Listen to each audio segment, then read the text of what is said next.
I wanted to discuss the politically incorrect guide to American history. This year, we're celebrating its 20th anniversary. So I'm overall curious, why is it that historical narratives are important when it comes to communicating ideas? You frequently get the idea that, well, that was in the past and let's just forget about it, whether only America had slavery, whether everyone had slavery, let's not even bring it up. Why do historical narratives matter? Oh, geez. You don't want to get into that dumb cliche about repeating if you don't learn the lessons of history or, all that stuff. But there is something to that in the sense that, as Hayek said, F.A. Hayek has a great book called Capitalism and the Historians. And the introduction to that book is fantastic, called History and Politics. And he links the two and says that, of course, if you get a lot of traditional historical narratives wrong, Hayek says if you look at 19th century economic history and you draw all the wrong conclusions from it, then you're going to do really dumb economic things in the 20th century. There's no two ways about that. And I think about what kids are learning in the typical American history course, and it's all wrong. It's all wrong. I mean, whatever they learn about the Great Depression, that's going to be wrong. And attached to that wrong, it's not going to be a random wrongness. That's the other thing. It's going to be a wrongness that makes them think we need experts running things. Because if you leave us to ourselves, look what we go and do. We cause depressions. We have housing crises. Terrorists come attack us for no reason. But if we have people in charge who are wisely managing the society and wisely managing the economy, we don't have that so much. So these narratives they ossify because there are a lot of interest groups that have an interest in us thinking a certain way. We talk today about narratives, and we mean like, we talk about current events, like the narrative about COVID or the narrative about Jussie Smollett or whatever. But there are just as many narratives in history, because the narratives in history are just today's narratives 3 years from now. They just ossify into the narratives of history, and they're no more accurate then than they were when they were gracing the headlines of the Washington Post.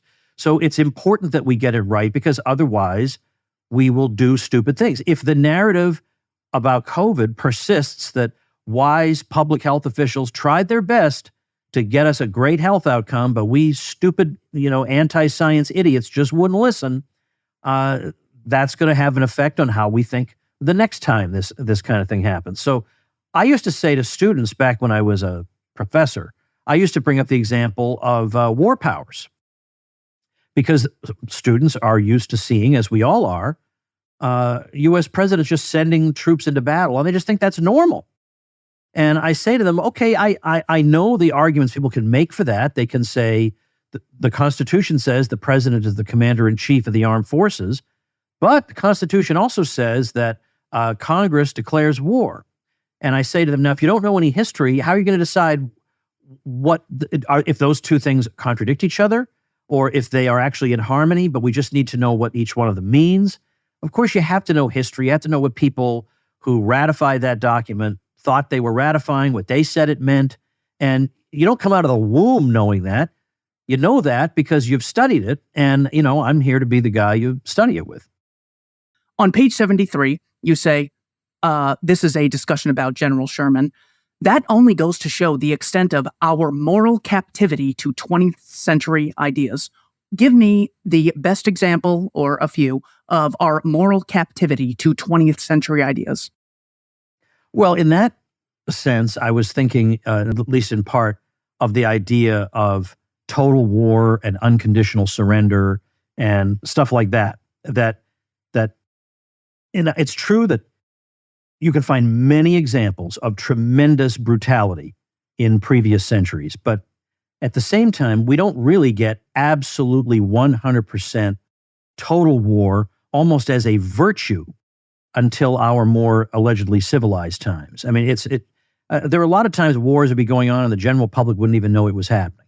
But then in the age of democracy, where everybody gets a vote, but they also get, a gun when the time comes.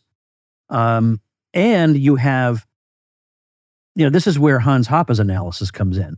His argument was that there's a qualitative difference in the way a monarchy and a democracy conduct their affairs, because the monarch can hand down his realm to his heir.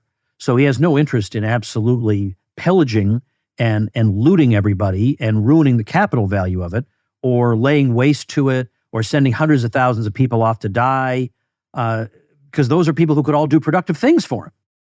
But if you are a temporary caretaker in a democracy, what difference does it make to you what condition the country is in 5 years hence? None. So you absolutely can. You can go and launch ideological crusades. It doesn't matter. You don't feel the personal pain of that. And so what tends to follow from that is war becoming this meat grinder of the general public, of mass conscription, which, again, you couldn't get for centuries and centuries and centuries and centuries. There were no monarchs who in European history who were able to conscript troops to fight. They didn't have the power or the authority to do that. But suddenly we've taken it as, well, it's your patriotic duty. And a lot of times even conservatives and even some libertarians, when you talk to them about particular wars or particular bombings or whatever, so often we tend to be intellectually lazy, and we tend to think that whatever happened was what had to happen. And we can't conceive of it happening any other way. So when you say, oh, okay, I understand, I hear what you're saying about the atomic bombings of Japan and why you think they're justified. But at the same time, could you also not understand that with Japan completely flattened and no longer able to be any kind of counterweight to China, that now China becomes this unbelievable power that engages in atrocities and does all kinds of terrible things in other countries? Maybe that could have been held at bay if we hadn't, as Ralph Rako said, basically just thought, well, let's bomb these people and then see what happens. But we can't, no one can think in any other way, because this is how it happened. So this is how it had to happen. And if you think otherwise, you're a naive idiot. I think that's also a 20th century idea, is that the way it happened is the way it had to go.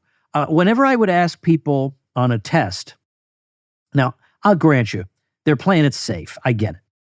But when I would ask, was the American Revolution inevitable? The answer I always got was yes. Every single time, yes. Not one person tried to argue that maybe it could have been worked out. And the thing is, it's obviously conceivable that it could have been worked out. Anything's possible. Not one person wanted to consider that could have happened. So unfortunately, that's a problem, and it makes us, after the fact, rationalize things that we ought not approve of. Hey, you all, it's fundraising time again at the Libertarian Institute. We try not to do this to you too often, but business is business after all. I got a great group of guys and a gal at the Institute, and I got to pay them. So just go to libertarianinstitute.org/donate to pick your price and help out. We've got some great kickbacks too, books and shirts. Great ones. That's libertarianinstitute.org/donate. And thank you all very much.